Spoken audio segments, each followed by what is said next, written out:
नमस्कार, BTV news के इस बुलेटिन में आपका स्वागत है। सबसे पहले आइए एक नजर डालते हैं आज की कुछ खास खबरों पर।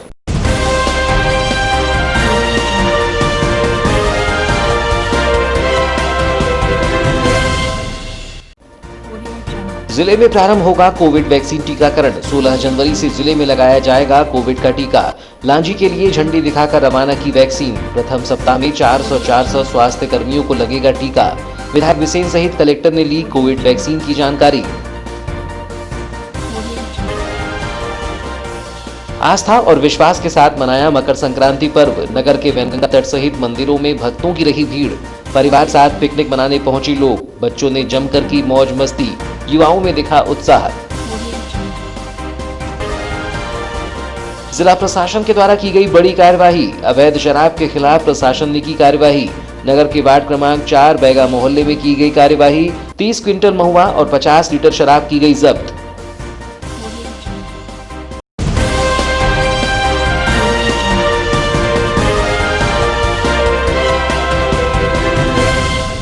और अब समाचार विस्तार से। कोरोना संक्रमण को रोकने के लिए पुणे के सीरम इंस्टीट्यूट में बनाई गई वैक्सीन के टीकाकरण का प्रथम चरण 16 जनवरी से प्रारंभ किया जा रहा है। बालाघाट जिले में कोविड वैक्सीन के लगाने के लिए सभी आवश्यक तैयारियां कर ली गई हैं। 14 जनवरी को जबलपुर संभाग से बालाघाट जिले को कोविड वैक्सीन के 9,660 डोज प्राप्त हो गए हैं। इन्हें जिला वैक्सीन स्टोर में सुरक्षित रखा गया है। प्रथम चरण में कोविड वैक्सीन टीकाकरण के लिए मुख्यमंत्री शिवराज सिंह चौहान ने वीडियो कॉन्फ्रेंसिंग के माध्यम से जनप्रतिनिधियों एवं अधिकारियों से चर्चा की और तैयारियों की जानकारी ली। इस दौरान उन्होंने सभी धर्मों के लोगों से अपील की कि वे कोविड वैक्सीन टीकाकरण कार्य में सहयोग करें और समाज में किसी तरह की अफवाह न फैलने दें। प्रदेश सरकार 3 चरणों में कोविड वैक्सीन टीकाकरण का कार्यक्रम बना रही है और इसको लेकर गंभीरता से काम कर रही है। कोविड वैक्सीन टीकाकरण के अंतर्गत 16 जनवरी से टीकाकरण कार्य प्रारंभ किया जा रहा है। प्रथम चरण में बालाघाट जिले में कोविड वैक्सीन टीकाकरण जिला चिकित्सालय बालाघाट एवं सामुदायिक स्वास्थ्य केंद्र लांजी में किया जाएगा। विधायक गौरीशंकर बिसेन एवं जिला पंचायत प्रधान रेखा बिसेन ने जिला वैक्सीन स्टोर बालाघाट से वैक्सीन के 440 डोज 14 जनवरी को झंडी दिखाकर लांजी के लिए रवाना किए। इस अवसर पर कलेक्टर दीपक आर्य, अपर कलेक्टर फ्रैंक नोबल ए, मुख्य चिकित्सा एवं स्वास्थ्य अधिकारी डॉक्टर मनोज पांडे, जिला टीकाकरण अधिकारी डॉक्टर परेश उपस्थित थे। जिला वैक्सीन स्टोर बालाघाट में कोविड वैक्सीन को फ्रीजर में निर्धारित तापमान पर पूरी सुरक्षा में रखा गया है। 16 जनवरी से प्रारंभ हुए कोविड वैक्सीन टीकाकरण के अंतर्गत बालाघाट जिले में जिला चिकित्सालय बालाघाट एवं सामुदायिक स्वास्थ्य केंद्र लांजी में टीकाकरण प्रारंभ किया जाएगा। इस संबंध में जानकारी देते हुए मुख्य चिकित्सा एवं स्वास्थ्य अधिकारी डॉक्टर मनोज पांडे ने बताया कि प्रथम सप्ताह में दोनों स्थानों पर 400 स्वास्थ्य कर्मचारियों को कोविड वैक्सीन का टीका लगाया जाएगा। इनमें आशा कार्यकर्ता, आंगनबाड़ी कार्यकर्ता एवं स्वास्थ्य विभाग की ANM शामिल है। प्रथम सप्ताह में शनिवार, सोमवार, बुधवार एवं गुरुवार को प्रातः 9 बजे से शाम 5 बजे तक टीका लगाया जाएगा और एक दिन में 100 लोगों को ही टीका लगाया जाएगा। टीके के एक वायल में 10 डोज रखे गए हैं। अतः टीकाकरण केंद्र में टीका लगवाने आए 10 लोगों के मौजूद रहने पर ही टीके का वायल खोला जाएगा। टीका लगवाने के बाद व्यक्ति को आधे घंटे के लिए टीकाकरण केंद्र पर ही रुकना होगा। प्रथम सप्ताह में जिले के दोनों केंद्रों पर 400 लोगों को कोविड वैक्सीन का टीका लगाने के बाद अगले सप्ताह की कार्य योजना तैयार की जाएगी। सर, बालाघाट वैक्सीन पहुंची कब आई और कितना डोज आया है? कल हमको वैक्सीन की सूचना मिली थी हमको जबलपुर से RGD साहब के माध्यम से कि अपनी वैक्सीन लेने के लिए आप आ जाइए। तो हमारी गाड़ी चली गई थी। फिर लगभग 6 बजे जो है एयरप्लेन से वैक्सीन जबलपुर आई और उसके बाद फिर यहाँ स्टोर में आई। तो लगभग रात में इनको वैक्सीन इशू हुई और सवेरे 4 बजे के लगभग वैक्सीन हमको मिली। लगभग कितना डोज आया है? हमको 9,000 डोज अभी मिले। और अभी प्रथम चरण में कितना लगना है और कहाँ लगेगा? अभी हम लांजी में और जिला अस्पताल बालाघाट में लगाएंगे। तो हमको 4 सेशन मिले हैं अभी और प्रत्येक सेशन में हम 100 डोज लगाएंगे। 100 लोगों को लगाएंगे। इस तरीके से 400 डोज बालाघाट में और 400 डोज हम लांजी में लगाएंगे। सर, पहले पूरे 7,000 लोगों को 5 दिन में लगना था, क्या कम कर दिया गया? हाँ, अब ये कर दिया गया है कि केवल 4 दिन वैक्सीनेशन होगा। इतवार के दिन की छुट्टी रहेगी। मंगलवार को और शुक्रवार को टीकाकरण होता है तो उस दिन वैक्सीनेशन इसका नहीं होगा और बाकी 4 दिन होगा और प्रत्येक दिन में एक वैक्सीनेशन सेशन में 100 लोगों को वैक्सीन लगेगी। किनको लगेगी?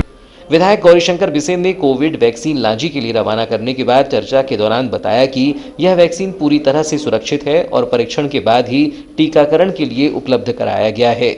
अतः टीका लगाने से किसी को भी डरने की जरूरत नहीं है। शासन की नीति के अनुरूप जिले में टीकाकरण किया जाएगा। प्रथम चरण में आशा कार्यकर्ता, आंगनबाड़ी कार्यकर्ता एवं एएनएम को टीका लगाया जाएगा। द्वितीय चरण में फ्रंटलाइन वर्कर्स को टीका लगाया जाएगा और तृतीय चरण में 50 वर्ष से अधिक की आयु के लोगों को टीका लगाया जाएगा। आज मकर संक्रांति का दिवस है। मैं सबसे पहले जिले वासियों को मकर संक्रांति की शुभकामनाएं देना चाहता हूं और हमारे देश के यशस्वी प्रधानमंत्री माननीय नरेंद्र मोदी जी का हम अभिनंदन करना चाहते हैं, जिन्होंने इतने अल्प समय अवधि में कोरोना को पूरे राष्ट्र के हर क्षेत्र तक पहुंचाने का एक महाअभियान प्रारंभ किया। मैं एक बात और बताना चाहूँगा कि इसमें कुछ सतर्कताओं की आवश्यकता है। एक जो वैक्सीन का वो है एम्पुल, उसमें 10 लोगों को वैक्सीन लगनी है। तो इस बात की हमारे वर्कर्स चिंता करेंगे, डॉक्टर चिंता करेंगे कि जब 10 लोग आ जाएं तभी उसको ओपन करें, क्योंकि यदि ज़्यादा देर तक उसको खुला रखेंगे तो उसका नुकसान होगा। दूसरा, यहाँ प्रथम जो हमारा अभियान है ये 2 स्थानों पर चालू कर रहे हैं। सिविल डिस्पेंसरी, हमारी जो सामुदायिक स्वास्थ्य केंद्र लांजी और बालाघाट जिला अस्पताल, इस वाहन के माध्यम से लांजी हमारा जो सामुदायिक स्वास्थ्य केंद्र है उसके लिए 440 जो हमारे डोज हैं भेजे जा रहे हैं, जिसमें 400 लोगों को 4 दिन में लगना है, 100 प्रतिदिन। भाऊ, यदि मौका मिलता है तो आप भी वैक्सीन लगाएंगे? मैंने कल डॉक्टर साहब से कहा था, हमारे जिला स्वास्थ्य अधिकारी से भी कहा था, लेकिन जो नीति बनी है उसमें पहले चरण में, और श्रीमती रेखा बिसेन ने भी आग्रह किया था कि मैं लगाना चाहती हूँ, लेकिन जो हमारी नीति बनी उसमें पहले फेज़ में हेल्थ वर्कर्स को लगाना है, द्वितीय फेज़ में हमारे जो फ्रंट लाइन के वर्कर्स को लगाना है, तृतीय फेज़ में हम लोग आएंगे जो 50 साल से अधिक के। नहीं तो लोग ये ना सोचे कि भाई कोरोना के भय से हमने पहले लगा लिया, अपने आप को सुरक्षित कर लिया। तो जनता पहले सुरक्षित हो जाए, उनके साथ ही हमारी उसी में हमारी सुरक्षा समाहित है। हम लोग सब वैक्सीन लगाएंगे। नगर सहित ग्रामीण क्षेत्रों में मकर संक्रांति का पर्व हिंदू धर्मावलंबियों द्वारा धार्मिक आस्थाओं के साथ मनाया गया। मकर संक्रांति पर्व पर नगर सहित क्षेत्र के पर्यटक और धार्मिक स्थलों पर लोगों की धूम रही। वहीं पूरे परिवार के साथ पर्व का आनंद लोगों ने पिकनिक मना कर लिया। नगर के पर्यटक स्थलों में सुबह से ही नन्हे मुन्ने बच्चों को लेकर उनके पालक बड़ी संख्या में पहुंचे और जमकर मस्ती की। मकर संक्रांति के अवसर पर नगर के वैनगंगा नदी के घाटों व मंदिरों में सुबह से ही श्रद्धालुओं का तांता लगा रहा, जहां श्रद्धालुओं ने सूर्य को जल और तिल का अर्घ्य देकर मंगल कामना की। सूर्य उपासना का पर्व मकर संक्रांति इस वर्ष भी परंपरागत रूप से आस्थापूर्वक मनाया गया। ज्योतिष शास्त्र के मुताबिक जब सूर्य धनु राशि से मकर राशि में प्रवेश करता है तब मकर संक्रांति मनाई जाती है। खगोल शास्त्र के मुताबिक देखें तो सूर्य जब दक्षिणायन से उत्तरायण होते हैं या पृथ्वी का उत्तरी गोलार्ध सूर्य की ओर मुड़ जाता है, उस दिन मकर संक्रांति का पर्व मनाया जाता है। शास्त्रों के अनुसार सूर्य जब दक्षिणायन में रहते हैं तो उस अवधि को देवताओं की रात्रि व उत्तरायण के 6 माह को दिन कहा जाता है। दक्षिणायन को नकारात्मकता और अंधकार का प्रतीक तथा उत्तरायण को सकारात्मकता एवं प्रकाश का प्रतीक माना गया है। ऐसी मान्यता है कि मकर संक्रांति के दिन यज्ञ में दिए द्रव्य को ग्रहण करने के लिए देवता धरती पर अवतरित होते हैं एवं इसी मार्ग से पुण्यात्माएं शरीर छोड़कर स्वर्ग आदि लोकों में प्रवेश करती हैं। समय गुजरने के साथ मकर संक्रांति पर्व पर पिकनिक की प्रथा भी चली आ रही है। गुरुवार को भी लोग पूजन अर्चन के बाद परिवार और दोस्तों के साथ पिकनिक स्पॉट पर पिकनिक का लुत्फ उठाते नजर आए। मकर संक्रांति पर्व पर प्रतिवर्ष की तरह इस वर्ष भी नगर से सटे वनस्पति उद्यान सहित पावन सलीला वैनगंगा के शंकर घाट, बजरंग घाट, आमा घाट पर पिकनिक मनाने आए लोगों की खासी भीड़ रही। लोग परिवार और दोस्तों के साथ यहां आकर पिकनिक मनाते लोग नजर आए। वहीं शहर के शंकर घाट, बजरंग घाट व वनस्पति उद्यान के पीछे नदी की तरफ में मेले की स्थिति में पुलिस व्यवस्था भी मुस्तैद रही। मुरैना में जहरीली शराब के सेवन से मरने वालों की संख्या 24 पहुंच गई है, जिसके बाद प्रदेश भर में प्रशासन अवैध शराब का विक्रय करने वालों पर कड़ी कार्रवाई करता हुआ नजर आ रहा है। इसी कड़ी में 14 जनवरी को जिला प्रशासनिक अधिकारियों की मौजूदगी में वारासिवनी नगर के वार्ड क्रमांक 4 में प्रशासन ने बड़ी कार्रवाई करते हुए बड़ी मात्रा में लगभग 50 लीटर कच्ची शराब को नष्ट करने की कार्यवाही को अंजाम दिया है। गुरुवार की शाम लगभग 6:30 बजे अचानक ही जिला प्रशासनिक अधिकारियों का अमला वारासिवनी नगर के वार्ड क्रमांक 4 बैगा मोहल्ला में पहुंचा, जहां पुलिस बल और राजस्व अमले ने वार्ड में निवासरत लोगों को यहां दबिश दी, जिसके बाद वार्ड में हड़कंप की स्थिति नजर आई। यहां पुलिस अमले ने प्रत्येक घरों में महुआ लाहन सहित अवैध कच्ची शराब का जखीरा बरामद किया।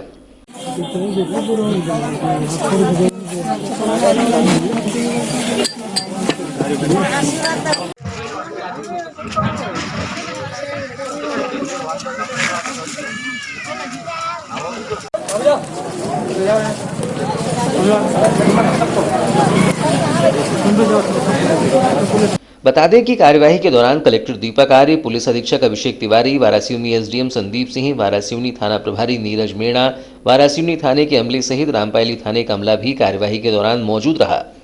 इस दौरान पुलिस कर्मियों ने घरों में डबकियों में छुपाकर रखी गई कच्ची शराब को मौके पर ही जब्त करते हुए शराब बनाने वाली सामग्रियों को नष्ट करने की कार्यवाही की।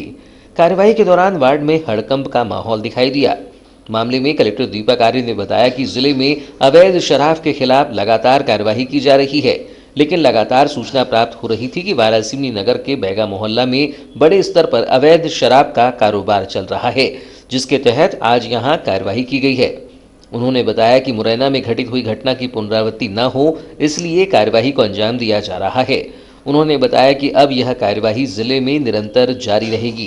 के खिलाफ कार्रवाई वैसे भी जिले में लगातार चल रही है, लेकिन कई दिनों में सूचना प्राप्त हो रही थी कि बैगा मोहल्ला है, वहाँ बड़े स्तर पर यह कार्य जो चल रहा है। जब पुष्टि की गई तो यह पता चला कि सही में यह कार्य चल रहा है, इसलिए आज यह कार्रवाई की जा रही है, जिससे कि अवैध शराब पर रोक लगाई जा सके और यह सुनिश्चित किया जा सके कि ऐसी घटना जो कि मुरैना में हुई, ऐसी कोई घटना जिले में ना होने पाए। मुरैना से जोड़कर देखा जा रहा है। हाँ, एक तरीके से इस बात को डायरेक्टली वही है कि पहले भी कार्रवाइयाँ होती रही हैं, लेकिन अभी खबरें ये आ रही थी व्यापक स्तर पर यहाँ पे कार्य चल रहा है, इसलिए कार्रवाई की। ये उज्जैन और मुरैना की कार्रवाई के सर प्रतिपक्ष करते हुए इस प्रकार की सुरक्षा के और मानव स्वास्थ्य की दृष्टि से क्या ये कार्रवाई अनवरत चलती रहेगी? ये अनवरत चलती रही है। पहले भी जिले में काफ़ी कार्रवाइयाँ हुई हैं और लगातार, यदि आप नोटिस करोगे, लगातार कार्रवाई चल रही हैं। ये जब लगातार कार्रवाइयों के उपरांत भी ऐसा सूचना है कि ये लोग नहीं सुधार यहाँ पे हो रहा है, इसलिए आज यह कार्रवाई पुनः की जा रही है। बालाघाट नगर पालिका द्वारा नगरवासियों को 24 घंटे जल प्रदाय करने के उद्देश्य से लगभग 38 करोड़ रुपए की लागत से जल आवर्धन योजना का कार्य किया जा रहा है। कार्य प्रारंभ हुए 5 वर्ष से अधिक हो गए, लेकिन अब तक योजना प्रारंभ नहीं हुई है। वहीं अब इस योजना के तहत नगर में बिछाई गई पाइपलाइन फूटने की खबर भी प्रकाश में आ रही है। गुरुवार को नगर के बैहर रोड स्थित जामा मस्जिद चौक के समीप जल आवर्धन योजना की मेन पाइपलाइन फटने के चलते जामा मस्जिद चौक से लगे गौसनगर एवं वार्ड क्रमांक 3 का कुछ हिस्सा जलमग्न हो गया। बिन बारिश के वार्ड के जलमग्न होने के चलते वार्ड वासियों में भी हड़कंप की स्थिति नजर आई। बता दें कि जामा मस्जिद चौक के समीप पाइपलाइन फूटने के बाद लगभग 10 फीट ऊंचा पानी का गुबार दिखाई दिया और हजारों गैलन पानी व्यर्थ ही वार्डों में बह गया। जानकारी के अनुसार विगत कई दिनों से पाइपलाइन के आसपास पानी का रिसाव हो रहा था, जिसकी जानकारी नगर पालिका को भी यहां के बाशिंदों ने दी थी, लेकिन नगर पालिका के द्वारा इस ओर ध्यान नहीं दिया गया और यह घटना कारित हुई। बता दें कि पाइपलाइन में लगे एयर रिलीज वॉल के फूटने से यह घटना कारित हुई है। इधर घटना के बाद नगर के वार्ड क्रमांक 3 गौसनगर और वार्ड क्रमांक 10 के कुछ हिस्सों में पाइपलाइन से बहा पानी घरों में भर गया, जबकि इसके चलते नालियों में भरी गंदगी नालियों से बहकर सड़कों पर आ गई, जिसको लेकर वार्डवासियों में खासा आक्रोश दिखाई दिया।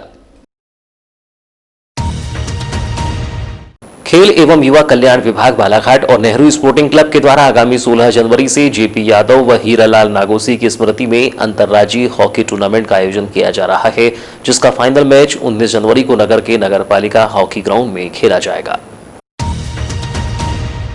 टूर्नामेंट की जानकारी देते हुए नेहरू स्पोर्टिंग क्लब के सचिव विजय वर्मा ने बताया कि नेहरू स्पोर्टिंग क्लब के द्वारा इस वर्ष आयोजित होने वाले नारायण सिंह की स्मृति में अखिल भारतीय हॉकी टूर्नामेंट को कोरोना के चलते स्थगित कर दिया गया था, लेकिन इसी दौरान कोरोना संक्रमण के चलते नेहरू स्पोर्टिंग क्लब के 2 पूर्व सदस्य एवं हॉकी खिलाड़ी जेपी यादव एवं हीरालाल नागोसे का देहांत हो गया, जिनकी स्मृति में नेहरू स्पोर्टिंग क्लब और खेल एवं युवक कल्याण विभाग के द्वारा 16 जनवरी से 19 जनवरी तक हॉकी टूर्नामेंट का आयोजन किया जा रहा है, जिसमें 13 टीमें हिस्सा ले रही हैं, जिसमें महिला टीमों का भी समावेश रहेगा।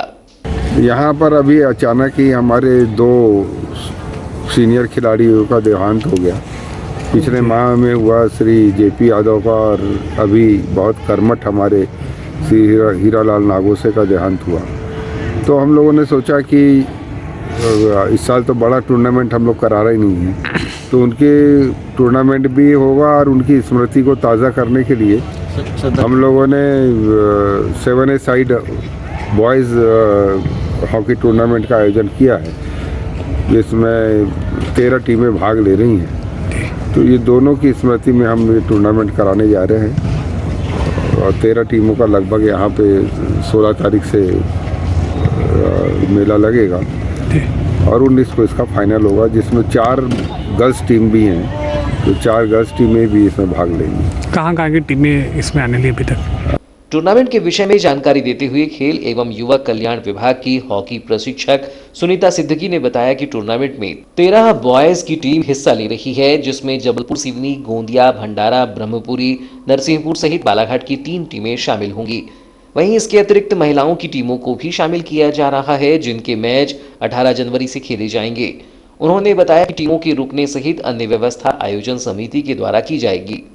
जी बताइए, कितनी टीमें भाग ले रही है और कैसे? इसमें 13 टीमें बॉयज़ में भाग ले रही हैं, जो कि जैसे गोंदिया, भंडारा, ब्रह्मपुरी और सिवनी, जबलपुर, नरसिंहपुर, तो ये सभी टीमें आएंगी। और बालाघाट की भी 3 टीमें रहेंगी बॉयज़ में, और गर्ल्स की टीमें भी आ रही हैं। तो गर्ल्स की भी 6 टीमें हैं हमारे पास, तो वो सारी 18 गर्ल्स का 18 से रहेगा टीम। तो ये थी अब तक की खबरें। नई खबरों के साथ एक बार फिर हम हाजिर होंगे, तब तक के लिए दीजिए इजाजत। नमस्कार।